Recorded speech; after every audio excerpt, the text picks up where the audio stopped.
வாயால நாங்க அப்படியே 200 தொகுதியும் ஜெயிச்சிருவோம், நாங்க திராவிட மாடல் ஆட்சியில வந்து பல சாதனைகளை படைச்சிட்டோம், 5000 ஆண்டுகள் பேசக்கூடிய ஒரு சாதனையை 5 வருஷத்துல செஞ்சிட்டோம், கிட்டத்தட்ட 100 பேருக்கு மேல வந்து கள்ளசாராயத்தை கொடுத்தே கொன்னு இருக்கோம், அதே மாதிரி ஏகப்பட்ட கொலைகள் நடந்திருக்கு, ஏகப்பட்ட பாலியல் குற்றச்சாட்டுகள் நடந்திருக்கு, ஏகப்பட்ட போலி என்கவுண்டர்கள் நடந்திருக்கு, ஏகப்பட்ட கொடூரங்கள் அப்படிங்கிறது தினமும் தமிழ்நாட்டில் நடந்துட்டு இருக்கு. இப்ப ஏற்பட்ட சாதனைகள்லாம் நீங்க பார்த்திருக்கவே முடியாது. அதனால இது ஒரு 5000 வருஷத்துக்கு பேசிட்டு இருக்கலாம்.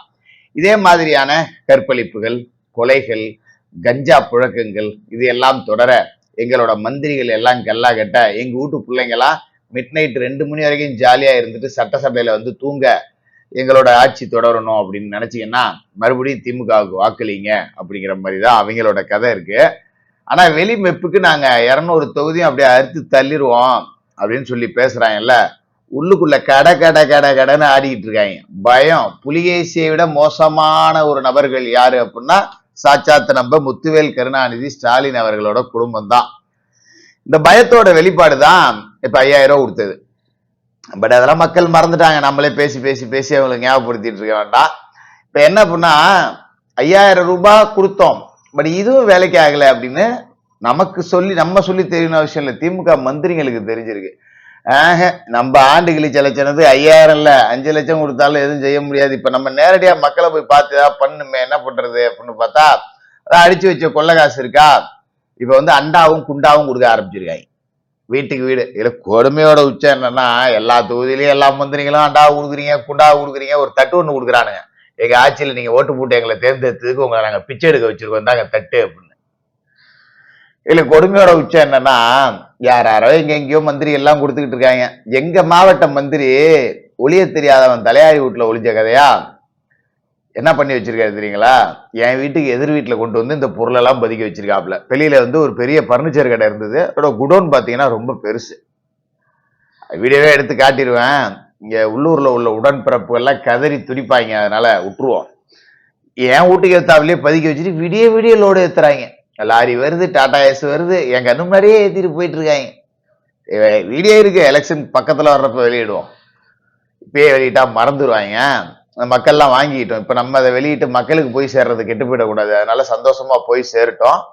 இப்ப என்ன பண்ணா இந்த அண்டா குண்டாவே எதுக்கு கொடுக்குறாங்க, இதுல வந்து பாத்தீங்கன்னா உதயநிதி துணை முதல்வர் உதயநிதி ஸ்டாலினின் பிறந்த நாள் விழாவாம் அதுல போட்டிருக்கு.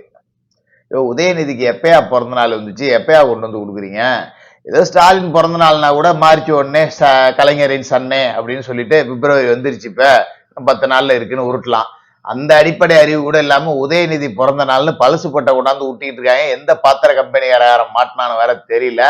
எல்லா இடத்துலயும் மந்திரிகளோட பேர் எல்லா மாவட்டத்திலையும் நடக்குது, எங்க மாவட்டத்துல மட்டும் நடக்கல. இவ்வளவு பெரிய அண்டா ஒண்ணு, அதுக்கு மேல தாம்பாளம். இந்த தாம்பாளம் பாத்தீங்கன்னா திருவோடு மாதிரியே இருக்கும். எங்களுக்கு ஓட்டு போட்டதுக்காக நீங்க போய் தாராளமா பிச்சை எடுத்து பொழைச்சிங்க மக்களே. இன்னொரு வாட்டி நீங்க ஓட்டு போட்டீங்கன்னா பிச்சை போடுறதுக்கு கூட தமிழ்நாட்டுல ஒருத்தம் இருக்க மாட்டான், ஏதோ 1-2 பேர் வசதி வாய்ப்போட பிச்சை போடுற லெவல்ல இருப்பான். இன்னொரு வாட்டி போட்டீங்கன்னா அவனும் சேர்ந்து பிச்சை எடுக்க வேண்டியதான். அப்ப நீங்க பிச்சை எடுக்கிறது கூட தமிழ்நாட்டுல பிச்சை போட ஆள் இருக்காது, அப்ப வேற மாநிலத்துலதான் போய் பிச்சை எடுக்கணும் அப்படிங்கிற மாதிரிதான் சிம்பாலிக்கா சொல்லிட்டு இருக்காங்க. இப்ப இன்னொரு மேட்டர் என்ன அப்படின்னா, நேத்து அப்படியே பட்ஜெட்டை அறுத்து தள்ளினாங்க சட்டசபையில. ஆஹா என்ன மாதிரி பட்ஜெட்டா, லைஃப்லயே இந்த மாதிரி பட்ஜெட்டை யாருமே போட்டது இல்லடாப்பா, அமெரிக்காவில கூட ரஷ்யாவில கூட ஜப்பான்ல கூட அப்படின்னு டிசைனா வடை சுட்டாங்க கூட்டணி கொத்தடிமைகள். இன்னைக்கு நான் மட்டும் என்ன இலக்காரமா அப்படின்னு சொல்லிட்டு சென்னை மாநகர மேயர் பிரியா ஒரு பட்ஜெட் வெளியிட்டிருக்காங்க. இந்த பட்ஜெட் அறிக்கையெல்லாம் பார்த்தோம்னா இதுக்கு மேல நம்ம ஆட்சிக்கு வரமாட்டோம், கடைசி நேரத்துல வக்காலி எவ்வளவு கொள்ளையடிக்க முடியுமோ அடிப்போம், எவன்டா நம்மள கேட்பான், கடைசி நேரம் இதுதான் ஆட்சி, இதுக்கு மேல நம்ம கவுன்சிலர் கூட ஜெயிக்க முடியாது, முடிச்சா சுரண்டி எடுத்துடணும், சென்னை மாநகராட்சியை நக்கி தொடச்சிடணும் அப்படிங்கிற மாதிரிதான் பட்ஜெட் அப்படிங்கிறது இருந்தது. இதுல கொடுமையோட உச்சம் என்னன்னா, மெரினா கலங்கரை விளக்கம் முதல் அண்ணா நினைவிடம் வரை ரோப்கார் சேவையா. முதல்ல இவங்க இந்த மாற்றுத்திறனாளிகள் போறதுக்கு மரப்பாலம் கட்டுறேன்னாங்க, அப்புறம் ஆமை முட்டை போட்டுருச்சு, ஆமை முட்டை போடுற இடத்துல கட்டினதால அதெல்லாம் போயிடுச்சும்பாங்க. அதுக்கப்புறம் இப்ப பாருங்கன்னா இந்த ரோப்காரை வந்து போடுவாங்க, திரும்ப மறுபடியும் வந்து இதே மாற்றுத்திறனாளிகளுக்காக இன்னொரு பாலம் கட்டுற திட்டமும் இருக்கு. அதுல எங்கேயாவது ஆக்டோபஸ் கொட்டை போட்டுருச்சு, அங்கிட்ட ஆமை முட்டை போட்ட மாதிரி இங்க ஆக்டோபஸ் கொட்டை போட்டுருச்சு அப்படின்னு எதையாவது சொல்லுவாங்க, இல்ல ஆக்டோபஸ் விட்டை போட்டுருச்சு அதனாலதான் பறிஞ்சு போச்சு சேதம் ஆயிடுச்சுன்னு கூட பின்னாடி கதை நமக்கு சொல்லப்படும். நம்ம காதுதான் ஃப்ரீயா இருக்குல்ல, என்ன வேணாலும் செய்யிட்டு அவங்க நம்மளும் கேட்டுக்கிட்டே இருப்போம். அதாவது மெரினாவுக்கு எதுக்கு ரோப் காரு? பைத்தியமானாங்களாம். பீச்சுக்கு போறவனே அந்த மணல்ல நடக்கிறதுக்கு தான் போறான், ஜாலியா காத்து வாங்கறதுக்கு தான் போறான். ஏன்னா ரோப் கார்ல போயிட்டு வர்றதுக்கு என்ன பெரிய பழனி மலையா? ஆஹா, ஏற முடியாதவங்களாம் அப்படியே ஏறி போயிடுவாங்கப்பான்னு. வயதானவர்கள் கூட அந்த மணல்ல அப்படி காத்தாட நின்றுட்டு அந்த பீச்சோட அழகை ரசிச்சுட்டு வர்றதுக்கு தான். இதுக்கு எதுக்கு ரோப் காரு? இது என்னத்துக்கு? இது ஸ்கீமா போட்டுருவோம். எவனா ஒரு கம்பெனியாரன்ட்ட டெண்டரை விட்டு கமிஷன் வாங்கி பாக்கெட்ல வச்சுக்குவோம், மத்ததை அப்புறம் பார்த்துப்பாங்க, அவ்வளவுதானே மேட்ரு. இவ்வளவு கொள்ளையெல்லாம் இது உண்மையிலேயே நல்ல ஒரு திட்டமா? நீங்க நல்லா யோசிச்சு சொல்லுங்க. எல்லாருமே பீச்சுக்கு போறவங்க தான். யாராவது பீச்சில் ரோப் கார்ல போவாங்களா? அது மாதிரி வீடு இல்லாதவர்களுக்கு 12 கோடியில கண்டெய்னர்ல ஊடு கட்டி கொடுக்குறாங்களாம்.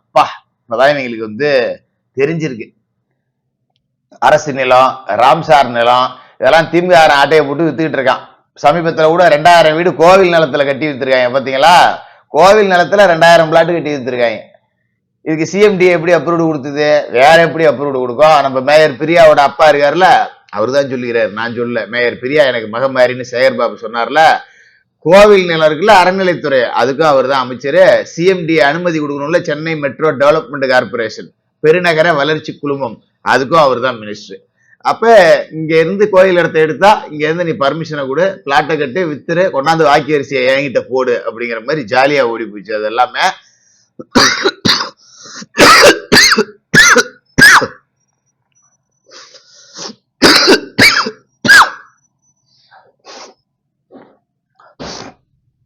இப்ப இந்த ராம்சார் நிலத்துல தொடக்கி இந்த மாதிரி கோவில் நிலத்துல இருந்து ஏரி, வாய்க்கா, கம்மாக்கரை விட்டு எல்லாத்தையும் ஆட்டையை போட்டாச்சு. அப்ப வீடு இல்லாதவன் என்ன பண்ணுவான்?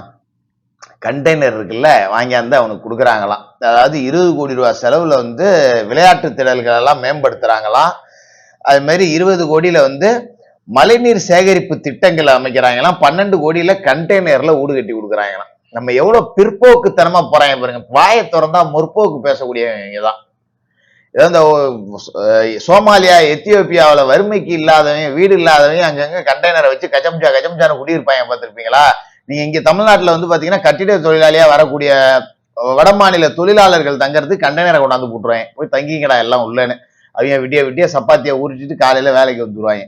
அந்த மாதிரி நம்மள பின்னோக்கி தள்ளக்கூடிய வேலை அப்படிங்கிறது தான் இந்த கண்டெய்னர் திட்டம் அப்படிங்கிறது. அது மாதிரி கோடை காலங்கள்ல தூய்மை பணியாளர்களுக்கு மோர் கொடுக்குறாங்களாம்.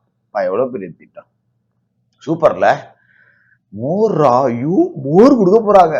இனிமே நம்ம எவ்வளவு இலக்காரம் பார்த்துக்க. ஏற்கனவே காலை தூய்மை பணியாளர்களுக்கு சோறு போடுறேன்னு சொல்லி புழுத்த அரிசியில சோறு போட்டு அங்கங்க காரி துப்பி நாத்தம் எடுத்துக்கிட்டு இருக்குன்னு அவங்க கம்ப்ளைண்ட் பண்ணிட்டு இருக்காங்க. இப்ப மோர் போடுறாங்களாம். மோர் எதுக்கு? இந்த மூத்தர தண்ணி மாதிரி ஊத்துவாங்க. இந்த நீர்மோர் திருவிழாவில் கொடுப்பாங்கல்ல, அது நல்லா இருக்கும். அதை விட கேவலமா ஊத்துற வேலை தான் நடக்கும் இதுல. வேற என்ன நடக்கும்? இவங்க அப்படியே கட்டஞ்சி கெட்டியா லெசி மாரி கொடுத்துருவாங்கன்னு நினைக்கிறீங்களா? அவங்க தூய்மை பணியாளர்களுக்கு சோறு போடுறாங்களாம், மோர் போடுறாங்களாம். அவனை கொண்டு போய் தனியார் கம்பெனியில வித்திய அந்த கம்பெனிக்காரன் தானே அதை செய்யணும். உனக்கு என்ன வேலை மோர் போடுறது? அவன் ஒரு தனியார் கம்பெனிகிட்ட வித்துட்ட அவனுக்கான சம்பளத்தை நீ தனியார் கம்பெனி முதலாளிகிட்ட கொடுத்துட்ற. அப்ப மோர் கொடுக்குற வேலையை அவன் தானே செய்யணும்.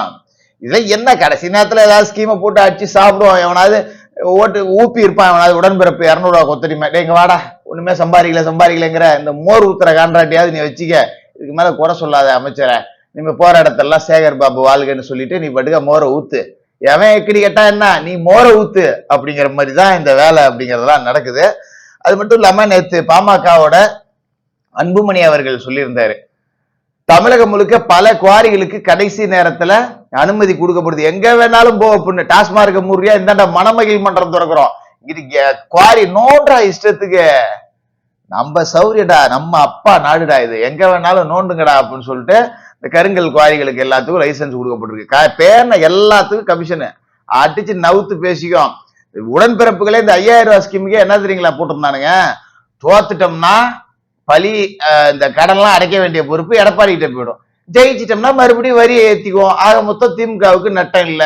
நாங்க ஜெயிச்சோம்னா கரண்ட் பில்லை ஏத்துவோம், சொத்து வரியை ஏத்துவோம், இந்த 5000 ரூபாய் எப்படி போடுங்கணும்னு எங்களுக்கு தெரியும். தோத்துட்டோம்னா கடனை போறா எடப்பாடி பாத்துக்க போறாரு. எங்களுக்கு என்ன, நீ மோரை ஊத்து, நீ இப்படி போய் எங்கேயாவது தாய்லாந்து துபாய்னு மகனே நீ டூர் போடா பேசிக்கோ அப்படின்னு சொல்லிட்டு இந்த குடும்பம் மட்டும் ஜாலியா இருக்கும். இதுதான் கடைசி நேரம் கொள்ளையடிக்கக்கூடிய வேலை அப்படிங்கிறது நடக்குது.